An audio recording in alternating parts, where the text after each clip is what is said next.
సౌభాగ్య స్థానాలు ఉన్నాయి. ఆ 8 సౌభాగ్య స్థానాల్ని పొరపాటున కూడా కాలుతో తొక్కడం కానీ, కాలు తగలడం కానీ, నోటితో నింద చేయడం కానీ, విమర్శించడం కానీ, తక్కువ చేసి మాట్లాడడం కానీ చేస్తే అటువంటి వారు ఉత్తర జన్మలయంలో అమ్మవారి యొక్క అనుగ్రహాన్ని కోల్పోతారు. మొట్టమొదటిది తాడి చెట్టు, రెండవది చెరకు. అందుకే అమ్మవారి చెరుకు పట్టుకుంటుంది. చెరుకు ముక్కలు తీసుకొచ్చి అమ్మవారికి పెట్టినా వినాయకుడికి పెట్టినా పరమ ప్రీతి.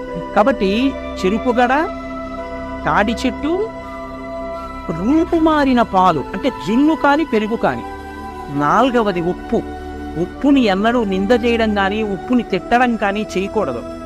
నాలుగవది ఉప్పు. ఐదవది అనుములు. ఆరవది ఎర్రటి రంగులో ఉండేటటువంటి పువ్వులు. ఇంకొక 2 స్థానాలు కూడా ఉన్నాయి. జీలకర్ర. 8వది ధనియాలు.